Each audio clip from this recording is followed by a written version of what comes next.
पूर्व काल में चित्रभानु नामक एक शिकारी था। वो शिकार करके अपने परिवार का पालन पोषण किया करता था। उस पर एक साहूकार का कर्जा भी था, जिसका ऋण चित्रभानु ने एक बार वक्त पर नहीं चुकाया, जिससे साहूकार उस पर क्रोधित हो गया और उसे शिव मठ में बंदी बना लिया। जिस दिन साहूकार ने शिकारी को बंदी बनाया, वो दिन शिवरात्रि का था। शिव मठ में उस दिन शिकारी ने ध्यान मग्न होकर शिव से जुड़ी धार्मिक बातें सुनी। इसके साथ ही उसने शिवरात्रि व्रत की कथा भी सुनी। शाम होने पर साहूकार ने शिकारी चित्रभानु को अपने पास बुलाया और उससे ऋण को अदा करने पर बात की, जिसके बाद शिकारी ने अपना सारा ऋण साहूकार को लौटा दिया और अपने बंधन से मुक्त हो गया। इसके बाद वो जंगल में शिकार के लिए निकला, लेकिन दिन भर बंदी गृह में रहने के कारण शिकारी भूख प्यास से व्याकुल हो उठा। वो अपना शिकार खोजते हुए बहुत दूर निकल गया। शिकार ढूंढते ढूंढते रात हो गई।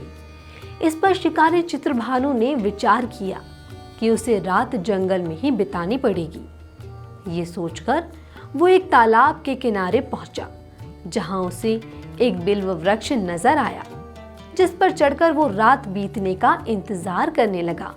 बिल्व वृक्ष के नीचे एक शिवलिंग था, जो बिल्व पत्रों से ढका हुआ था, जिसका अंदाजा शिकारी को नहीं था। अपना पड़ाव बनाते वक्त उसने 2 टहनियां तोड़ी। वे संयोग से शिवलिंग पर जा गिरी। इस प्रकार दिन भर के भूखे प्यासे शिकारी का व्रत भी हो गया और शिवलिंग पर बिल्व पत्र भी चढ़ गए। एक पहर रात्रि बीत जाने पर एक गर्भिणी हिरनी तालाब पर पानी पीने पहुंची। तभी शिकारी ने धनुष पर तीर चढ़ाकर ज्यों ही प्रत्यंचा खींची, हिरनी बोली, मैं गर्भिणी हूं और शीघ्र ही प्रसव करूंगी। तुम एक साथ 2 जीवों की हत्या करोगी, जो ठीक नहीं है। मैं बच्चे को जन्म देकर शीघ्र ही तुम्हारे समक्ष प्रस्तुत हो जाऊंगी, तब तुम मुझे मार लेना। शिकारी ने प्रत्यंचा ढीली कर दी और हिरनी जंगल झाड़ियों में लुप्त हो गई। प्रत्यंचा चढ़ाने तथा ढीली करने के वक्त कुछ बिल्व पत्र फिर से टूटकर शिवलिंग पर गिर गए। इस प्रकार उसका अनजाने में ही प्रथम प्रहर का पूजन भी संपन्न हो गया। कुछ ही देर बाद एक और हिरनी उधर से निकली, जिसे देख शिकारी की प्रसन्नता का ठिकाना ना रहा। समीप आने पर उसने धनुष पर बाण चढ़ाया। तब उसे देख हिरनी ने विनम्रता पूर्वक निवेदन किया, हे शिकारी, मैं अपने प्रिय की खोज में भटक रही हूँ। मैं अपने पति से मिलकर शीघ्र ही तुम्हारे पास आ जाऊंगी। हिरनी की बात सुनकर शिकारी ने उसे भी जाने दिया। 2 बार शिकार को खोकर शिकारी चिंता में पड़ गया। रात्रि का आखिरी पहर बीत रहा था। इस बार भी धनुष से लगकर कुछ बेलपत्र शिवलिंग पर जा गिरे। इससे दूसरे प्रहर की पूजन भी संपन्न हो गई। तभी एक अन्य हिरनी अपने बच्चों के साथ उधर से निकली।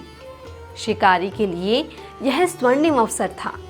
उसने धनुष पर तीर चढ़ाने में देर नहीं लगाई। वह तीर छोड़ने ही वाला था कि हिरनी बोली, हे शिकारी, मैं इन बच्चों को इनके पिता के हवाले करके लौट आऊंगी। इस समय मुझे मत मारो। शिकारी हंसा और बोला, सामने आए शिकार को छोड़ दूं? मैं ऐसा मूर्ख नहीं। इससे पहले मैं 2 बार अपना शिकार खो चुका हूं। मेरे बच्चे भूख प्यास से व्याकुल हो रहे होंगे। जिसके उत्तर में हिरनी ने फिर कहा, जैसे तुम्हें अपने बच्चों की ममता सता रही है, ठीक वैसे ही मुझे भी सता रही है। हे शिकारी, मेरा विश्वास करो, मैं इन्हें इनके पिता के पास छोड़कर तुरंत लौटने की प्रतिज्ञा करती हूँ। हिरनी का दुख भरा स्वर सुनकर शिकारी को उस पर दया आ गई। उसने उस मृगी को भी जाने दिया। शिकार के अभाव में और भूख प्यास से व्याकुल शिकारी अनजाने में ही बेल वृक्ष पर बैठा बेलपत्र तोड़ तोड़कर नीचे फेंकता जा रहा था। सुबह होने ही वाली थी कि एक हष्ट पुष्ट मृग उसी रास्ते पर आया। शिकारी ने सोच लिया कि इसका शिकार वह अवश्य करेगा। शिकारी की तनी प्रत्यंचा देखकर मृग विनीत स्वर में बोला, हे शिकारी, यदि तुमने मुझसे पूर्व आने वाली 3 मृगियों तथा छोटे छोटे बच्चों को मार डाला है, तो मुझे भी मारने में विलंब ना करो, ताकि मुझे उनके वियोग में एक क्षण भी दुख ना सहना पड़े। मैं उन हिरनियों का पति हूँ। यदि तुमने उन्हें जीवन दान दिया है, तो मुझे भी कुछ क्षण का जीवन दान देने की कृपा करो। मैं उनसे मिलकर तुम्हारे समक्ष उपस्थित हो जाऊंगा। मृग की बात सुनते ही शिकारी के सामने पूरी रात का घटनाक्रम घूम गया। उसने सारी कथा मृग को बताई। तब मृग ने कहा, मेरी तीनों पत्नियां जिस प्रकार प्रतिज्ञाबद्ध होकर गई हैं, मेरी मृत्यु से अपने धर्म का पालन नहीं कर पाएंगी। अतः जैसे तुमने उन्हें विश्वास पात्र मानकर छोड़ा है, वैसे ही मुझे भी जाने दो। मैं उन सबके साथ तुम्हारे सामने शीघ्र ही उपस्थित होता हूँ। शिकारी ने उसे भी जाने दिया। इस प्रकार सुबह हो आई। उपवास, रात्रि जागरण तथा शिवलिंग पर बेलपत्र चढ़ाने से अनजाने में ही शिवरात्रि की पूजा पूर्ण हो गई। पर अनजाने में ही हुई पूजन का परिणाम उसे तत्काल मिला।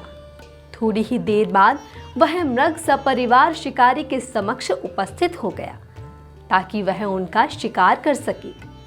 किंतु जंगली पशुओं की ऐसी सत्यता, सात्विकता एवं सामूहिक प्रेम भावना देखकर शिकारी को बड़ी ग्लानि हुई। शिकारी का हिंसक हृदय निर्मल हो गया। उसने मृग परिवार को जीवन दान दे दिया। अनजाने में ही क्यों ना सही, पर शिवरात्रि के व्रत का पालन करने पर शिकारी को मोक्ष की प्राप्ति हुई।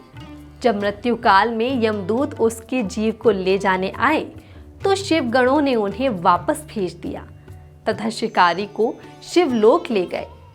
शिव जी की कृपा से ही अपने इस जन्म में राजा चित्रभानु अपने पिछले जन्म को याद रख पाए तथा महाशिवरात्रि के महत्व को जानकर उसका अगले जन्म में भी पालन कर पाए।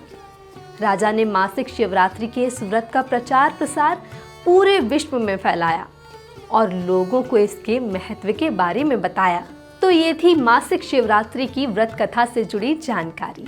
मासिक शिवरात्रि की पूजा विधि से जुड़ा वीडियो देखना चाहते हैं तो श्री मंदिर के ऐप पर जाकर देख सकते हैं। हमें आशा है कि आपको ये वीडियो पसंद आई होगी। मिलते हैं एक नए वीडियो के साथ। तब तक के लिए नमस्कार।